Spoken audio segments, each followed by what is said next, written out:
Hey guys, thank you for watching. This is the RGT Challenger. This is an amazing car. In this video I will tell you all the pros and the cons of this car and if you should buy it or not. So let's start with some things that I really do like about this car.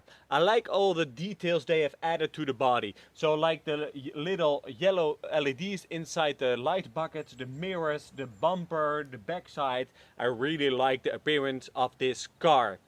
So the other thing is the technology inside there. So you've got a 2-speed gearbox, you've got portal axles, you've got metal axles, ball bearings throughout, just name it, everything, it's got it. But some things that I don't like about this car are just the sway bar on the back of the car.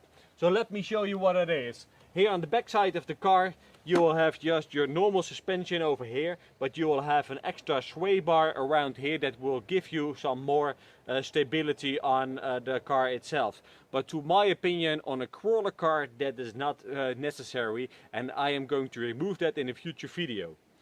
So another thing that I don't like about this car is the steering angle. If you look at the steering angle, it's not the best.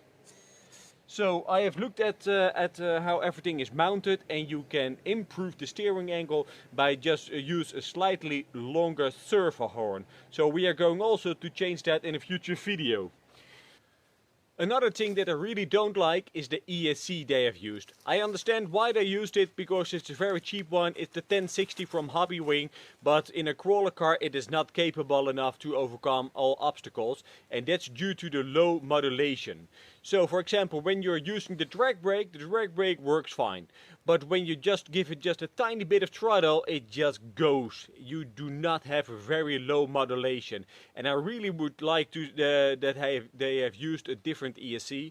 But yeah, they have chosen for the 1060, and I know why, because of the price of course. But we are going to change that in a future video to a different ESC, which will give you a lot more control.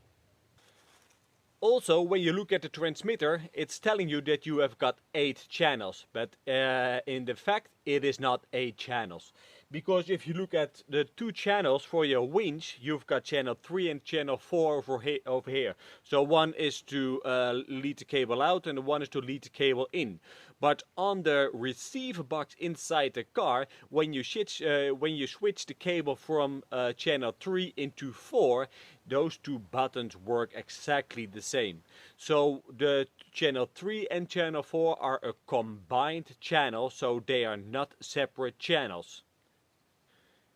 The transmitter overall, yeah, I like it. It's just small, you can use it one-handed while driving. You've got all the functions like the 2-speed gearbox, the light systems, the sit steering. Yeah, it's a basic one, but yeah, I think it's very good for the price range of this car.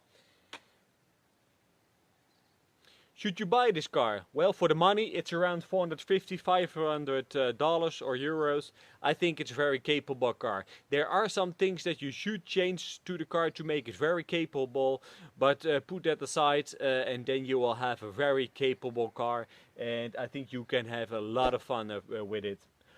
Alright guys, thank you for watching. If you got any questions or suggestions, please leave a comment below, and please do not forget to subscribe to my channel. Alright, see you in the next video. Bye bye.